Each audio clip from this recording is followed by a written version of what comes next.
खारा खूह मिठा न थी से तोड़े मण गते से मिठाई पर कूड़ा यार सच्चा न थी सही तोड़े लख कसमा दे चावे ओ चोरा के पत न काई तोड़े होवे न सके भाई आखे बीबियां कामू बेचारा गुजर गया जमाना सजदाई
भागे ये राजा राजा रड़े नए कमी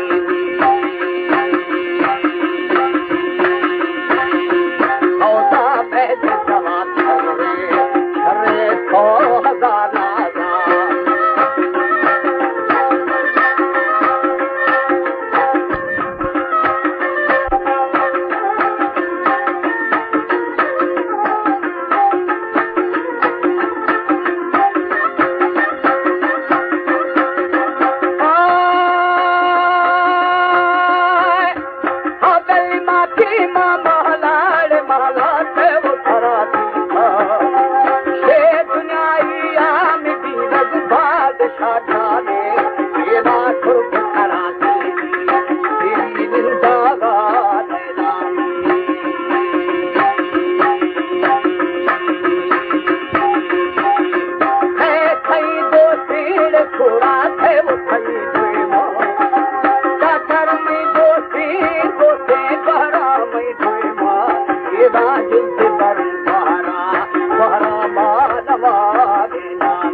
मिले कृष्णा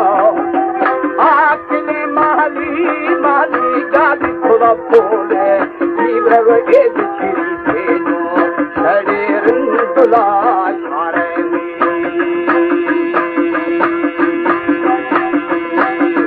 मैं दीवारे मीरे मीरे वो भगे दामा मारवती माली देरी कसूरा ये रानी माथे है बुल नदारानी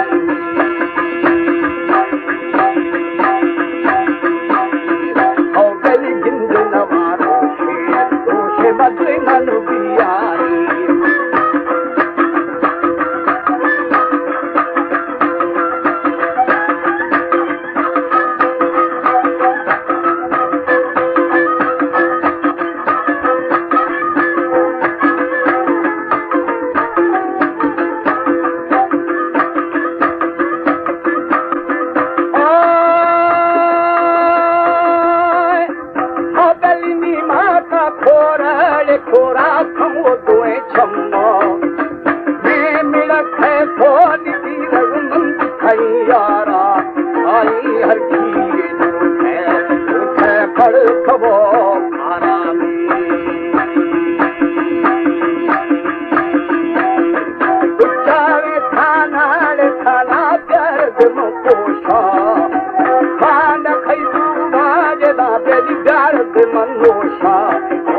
लंगारी द्वारा बादशाह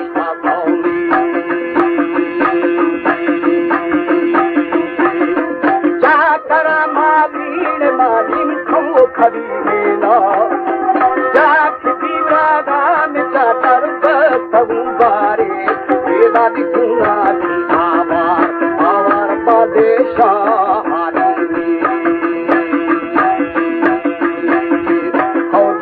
शब्द ये दादी मुल्ला वे बाबा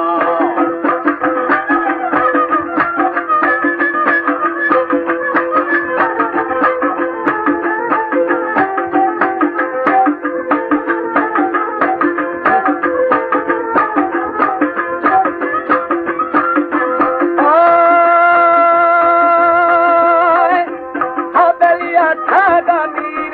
मीरे का करे मिथड़दारा वो खड़ी है ना ये बाजा तारो द्वारा माँ अमीरे नानी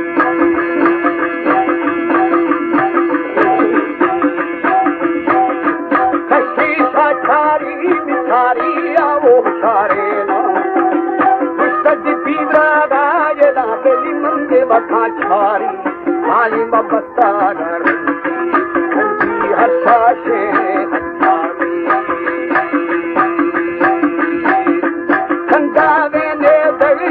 दादी नूर है खाटा मीठ मातम बूढ़ तंबूए वो बुरा खाया एदा पर सत माया रात्रि दे कला